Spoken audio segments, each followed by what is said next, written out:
शेखर भाई सहारनपुर पहुंचे, क्या कुछ था? देखिए, सहारनपुर ये मत कहिए कि सहारनपुर पहुंचा हूँ भाई, मैं तो हो गया इसलिए कहना पड़ रहा है। नहीं, मैं सहारनपुर का ही हूँ, बेटा भी सहारनपुर का हूँ, कार्यकर्ता भी सहारनपुर का हूँ, सेवक भी सहारनपुर का हूँ, सिपाही भी सहारनपुर का हूँ, और मेरी पहचान ही सहारनपुर है। आज हमारे सीनियर साथी इंजीनियर डीपी सिंह जी, जो राष्ट्रीय महासचिव थे बीएमपी पार्टी में, आज उन्होंने अपने साथियों के साथ बीएमपी को छोड़ के आजाद समाज पार्टी में आस्था और विश्वास व्यक्त किया है। लंबे समय से हमने उनको संघर्ष करते देखा, हमने उनसे बहुत कुछ सीखा भी है। वो हमारे सीनियर हैं मिशन में, मैं उनका आजाद समाज पार्टी में स्वागत करता हूं। और क्योंकि एक सदस्यता अभियान हमने पूरे प्रदेश में चलाया हुआ है, हर दिन जिला मुख्यालयों पे और विधानसभा कार्यालयों पे जो है सैकड़ों की संख्या में लोग सदस्यता लेते हैं और आस्था विश्वास आजाद समाज पार्टी में व्यक्त करते हैं।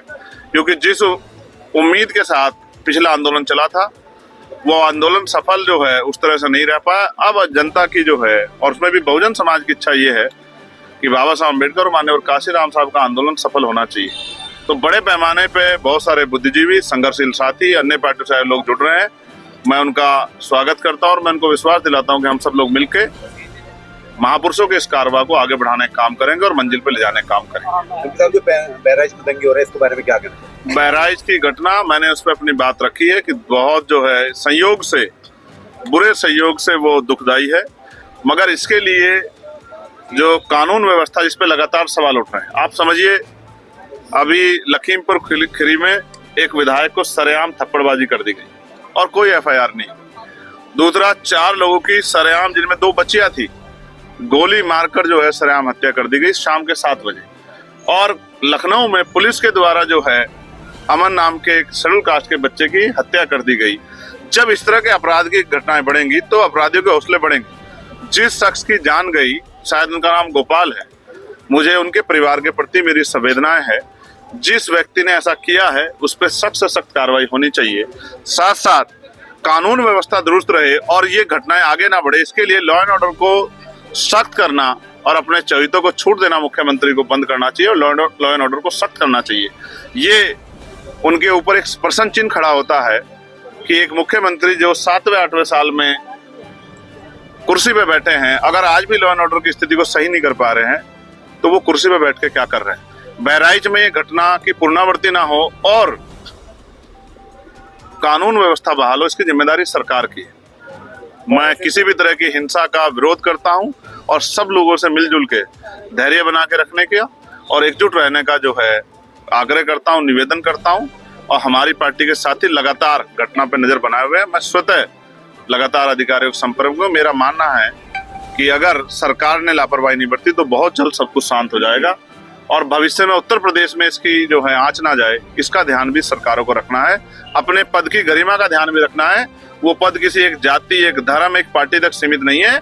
मुख्यमंत्री उत्तर प्रदेश के सभी लोगों के रक्षक हैं और अगर वो रक्षा करने में विफल हो रहे हैं, क्योंकि कोई भी घटना, जैसे बुद्ध ने कहा कि हर घटना के कारण, हर दुख के पीछे कोई ना कोई कारण होता है और उस कारण का निवारण होता है। ये इतनी बड़ी घटना हुई कैसे? पुलिस व्यवस्था ने कैसे चूक हुई? किस तरह से मनोबल बढ़ा के लोगों को उकसाने का काम किया गया? इन सब चीजों पे अगर हम नजर दौड़ाएंगे तो महसूस होगा कि ये लॉ एंड ऑर्डर का फेलियर है और ये भाजपा की डबल इंजन की सरकार का फेलियर है। इसका जवाब जो है सरकार को देना चाहिए और उम्मीद से, जितनी उम्मीद थी उससे कम जो है खरे उतर पा रहे हैं उत्तर प्रदेश के मुख्यमंत्री। इस बात को केंद्र को भी ध्यान देना चाहिए। मुंबई में गोली मारकर जो है बहराइच में निकला है, इसमें क्या कहेंगे? अब आप देखिए कि एक बड़ी घटना हुई है, हो सकता है किसी दूसरी घटना से ध्यान हटाने का भी एक तरीका हो। कई चीजों को, मैंने कहा ना, हर घटना के पीछे कोई ना कोई कारण होता है और मैं तो खुद वो शख्स हूँ जिसने गोली खाई है। जिन लोगों ने मेरे ऊपर हमला किया था उनको बेल मिल गई है, वो खुलेआम घूम रहे हैं। आपको महसूस होना चाहिए कि उत्तर प्रदेश में या जहाँ डबल इंजन की सरकार है वहाँ कानून व्यवस्था के कितने बुरे हाल। वहाँ किसी की भी सरकार रही होती तो भी मैं यही कहता कि सरकारों को अपने ऊपर सोचना चाहिए, ये उनके ऊपर प्रश्न चिन्ह उनकी कार्यशैली पे कि किस तरह से अपराधी खुलेआम घूम रहे हैं। 10 सीटों पर उपचुनाव होना है, क्या मानते हैं? आपकी पार्टी को लेकर क्या लोग जीवित रहेंगे तभी तो चुनाव होंगे। बहराइच में क्या आप जाइए? जिस तरह का माहौल है, महाराष्ट्र में चुनाव है, हम सब लोगों को वहाँ जाना है, अपनी पार्टी का काम आगे बढ़ाना है।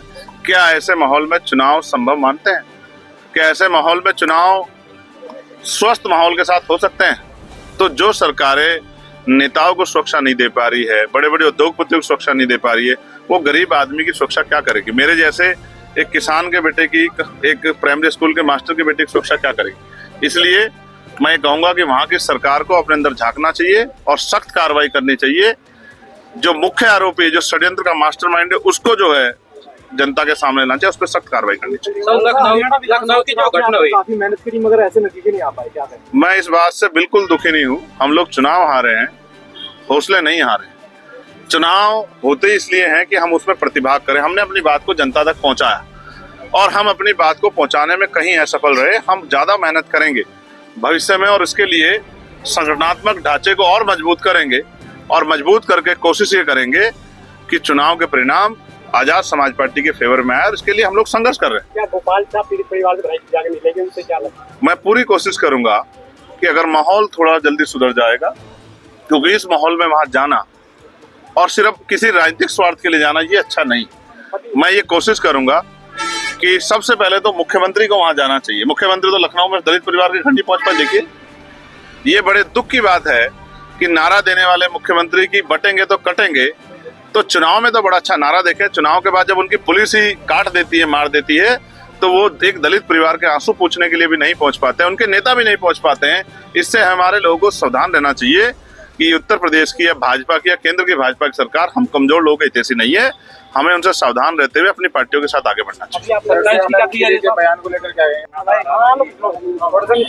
शेखर भाई सहारनपुर पहुंचे, क्या कुछ था? देखिए, सहारनपुर ये मत कहिए कि सहारनपुर पहुंचा हूँ भाई, मैं तो हो गया इसलिए कहना पड़ रहा है। नहीं, मैं सहारनपुर का ही हूँ, बेटा भी सहारनपुर का हूँ, कार्यकर्ता भी सहारनपुर का हूँ, सेवक भी सहारनपुर का हूँ, सिपाही भी सहारनपुर का हूँ और मेरी पहचान ही सहारनपुर है। आज हमारे सीनियर साथी इंजीनियर डीपी सिंह जी, जो राष्ट्रीय महासचिव थे बीएमपी पार्टी में, आज उन्होंने अपने साथियों के साथ बीएमपी को छोड़ के आजाद समाज पार्टी में आस्था और विश्वास व्यक्त किया है। लंबे समय से हमने उनको संघर्ष करते देखा, हमने उनसे बहुत कुछ सीखा भी। वो हमारे सीनियर हैं मिशन में, मैं उनका आजाद समाज पार्टी में स्वागत करता हूं। और क्योंकि एक सदस्यता अभियान हमने पूरे प्रदेश में चलाया हुआ है, हर दिन जिला मुख्यालयों पे और विधानसभा मुख्य कार्यालयों पे जो है सैकड़ों की संख्या में लोग सदस्यता लेते हैं और आस्था विश्वास आजाद समाज पार्टी में व्यक्त करते हैं। क्योंकि जिस उम्मीद के साथ पिछला आंदोलन चला था, वो आंदोलन सफल जो है उस तरह से नहीं रह पाया। अब जनता की जो है, और उसमें भी बहुजन समाज की इच्छा ये है कि बाबा साहब अम्बेडकर और माननीय काशीराम साहब का आंदोलन सफल होना चाहिए। तो बड़े पैमाने पे बहुत सारे बुद्धिजीवी, संघर्षशील साथी, अन्य पार्टी से लोग जुड़ रहे हैं। मैं उनका स्वागत करता हूँ और मैं उनको विश्वास दिलाता हूँ कि हम सब लोग मिलकर महापुरुषों के इस कारवा को आगे बढ़ाने का काम करेंगे और मंजिल पे ले जाने का काम करेंगे। जो बहराइच में दंगे हो रहे हैं, इसके बारे में क्या कहते हैं? बहराइच की घटना, मैंने उस पर अपनी बात रखी है कि बहुत जो है संयोग से, बुरे संयोग से वो दुखदाई है, मगर इसके लिए जो कानून व्यवस्था, जिस पे लगातार सवाल उठ रहे हैं। आप समझिए, अभी लखीमपुर खीरी में एक विधायक को सरेआम थप्पड़बाजी कर दी गई और कोई एफआईआर नहीं। दूसरा, 4 लोगों की सरेआम, जिनमें 2 बच्चियां थी, गोली मारकर जो है सरेआम हत्या कर दी गई शाम के 7 बजे।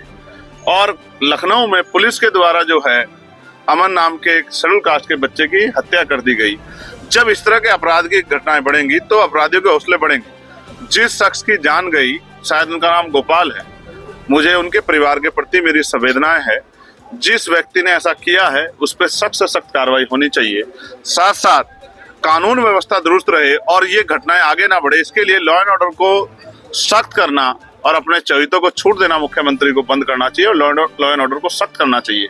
ये उनके ऊपर एक प्रश्न चिन्ह खड़ा होता है कि एक मुख्यमंत्री जो 7वें 8वें साल में कुर्सी पे बैठे हैं, अगर आज भी लॉ एंड ऑर्डर की स्थिति को सही नहीं कर पा रहे हैं तो वो कुर्सी पे बैठ के क्या कर रहे हैं। बहराइच में ये घटना की पुनरावृत्ति ना हो और कानून